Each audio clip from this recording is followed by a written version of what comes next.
योग वशिष्ठ का ये सूत्र कहता है, we meditate on that immutable self, our reality, the bliss of which arises in the mind on account of the close contact between the seer and the scene.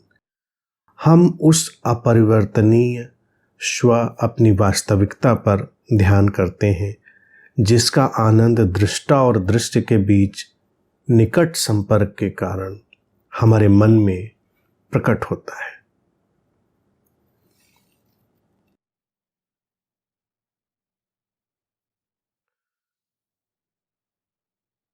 इस सूत्र में बात और स्पष्ट कर दी गई, जो पहले कही जा रही थी उन्हीं बातों को। अपरिवर्तनीय स्व, इम्यूटेबल सेल्फ, जो परिवर्तित नहीं हो रहा है। जीवन में बहुत कुछ परिवर्तित हो रहा है और बहुत कुछ परिवर्तित नहीं हो रहा है। तो जो परिवर्तित हो रहा है वो भी एक लीला है, और जो अपरिवर्तित हो रहा है, अपरिवर्तित बना रहेगा, वो स्व है, हमारा वास्तविक स्व है। और दृष्टा और दृश्य के जो संबंध है, उनकी जो निकटता है, यानी उनके एक दूसरे में खो जाने पर उसी स्व का आनंद हमारे अंतर्मन में अनुभव किया जाता है। आनंद, प्रसन्नता की स्थिति अपने मन में ही हम अनुभव करते हैं। इसीलिए हम कहते हैं कि मन प्रसन्न हुआ। हम ये भी कहते हैं आत्मा प्रसन्न हुई। लेकिन इस शब्द के उपयोग में भी हमारा कहने का मतलब ही यही होता है कि मन की गहराई, मन की गहनता। आत्मा तृप्त हुई, आत्मा प्रसन्न हुई, ये हमारे लिए केवल एक शब्द होता है। मन तृप्त हुआ, मन प्रसन्न हुआ, ये एक हमारी निकटतम वास्तविकता है।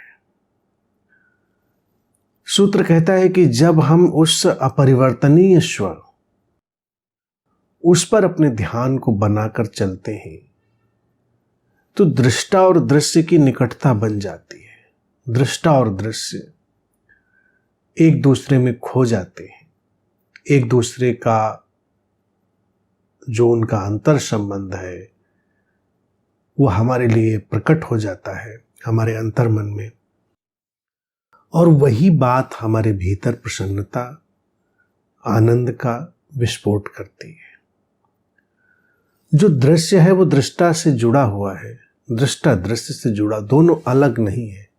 अलग इसलिए नहीं है क्योंकि एक ही चेतना दृष्टा और दृश्य में फैली हुई है। जहां कहीं भी प्रसन्नता का आभास होता है, हम देखेंगे वहां दो का एक मिलन घटता है। दो का मिलन अर्थात दूरी का कोई न कोई समापन होता है। दूरी है नहीं, हमने दूरियों की कल्पना करी है, लेकिन ये कल्पना भी अच्छी थी, हमारे विकास के लिए आवश्यक है। इसीलिए हर शरीर मन में निश्चित समय पर दूर हो जाने की, सेपरेट हो जाने की, अलग हो जाने की भावनाएं पैदा होती हैं। उस सेपरेशन की भावना से, अलगाव की भावना से, उस दूरी की भावना से जीवन का एक अंतर संबंध बनता है। एक मानवीय यात्रा प्रारंभ होती है जो विकास के नए नए आयामों को स्पर्श करती है। इसीलिए ये एक खेल चलता है। भारत में हमने बहुत ही सचेतन होकर इस सबको लीला ही कहा है, क्योंकि ये लीला है। दूर जाना, निकट आना, निकट जाना, फिर दूर जाना, एक लीला है। इसी से जीवन समृद्ध होता है। तो भारतीय दर्शन हमेशा कहता है लीला है तो परेशान मत हो, इतनी गंभीरता से मत लो जीवन को। सारी समस्या ही जीवन को गंभीरता से ले लेने की है। हम लोगों ने जीवन को बहुत बहुत गंभीर बना लिया है। ये सफलता, ये असफलता, ये अटकाव, ये बहाव, ये संयोग, ये वियोग, गहराई से देखेंगे तो दिखाई देगा कि सब चल रहा है, और हर स्थिति परिस्थिति दूसरी स्थिति परिस्थिति को गति दे रही है। अगर हमने निश्चित समय सीमा का जीवन जी लिया है तो पीछे खड़े होकर कभी दृष्टिपात करें तो दिखाई देगा कि ये न हुआ होता तो वो न हुआ होता। अच्छा बुरा कुछ नहीं है, अच्छे बुरे को मत देखें कि ये जो हुआ था ये बुरा था। कई बार जिसको हम बुरा समझ रहे थे उसने अच्छी स्थितियों का निर्माण कर दिया था, जिसको हम अच्छा समझ रहे थे उसने बुरी स्थितियों का निर्माण कर दिया था।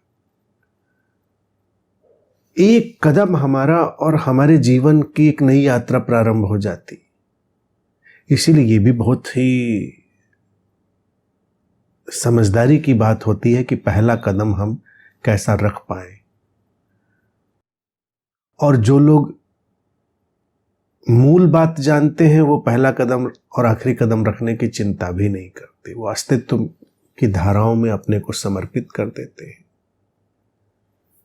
अब अस्तित्व उनसे जैसा कदम रखवाए वो रख देते हैं, फिर जैसी स्थितियां बन जाती हैं।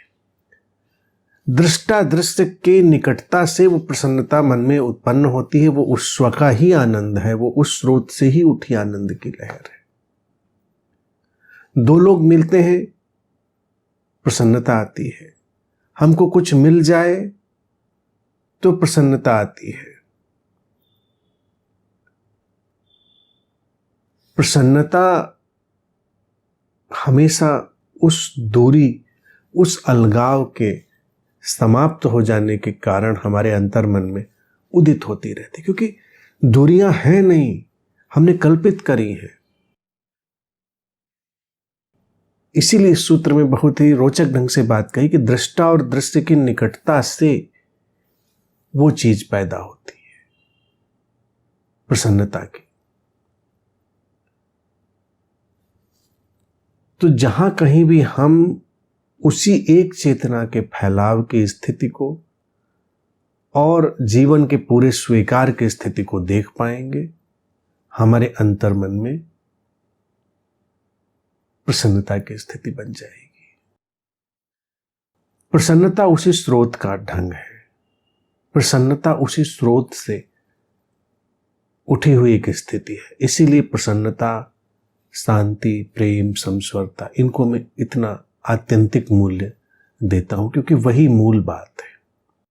जहां कहीं भी जीवन की लीला अपनी शुद्धता में घट जाती है, हम उसको देख पाते हैं, जी पाते हैं, तो हमारे जीवन में ये सारे आयाम घट जाते हैं। तो इसलिए अपरिवर्तनीय पर ध्यान रखो। परिवर्तनीय जो चेंज हो रहा है वो तो चेंज हो जाएगा, ऐसे या वैसे कैसे भी चेंज हो जाएगा। और कभी अपरिवर्तनीय पर ध्यान करके देखो तो व्यवसाय, नौकरी, क्रिएटिविटी, सृजनात्मकता,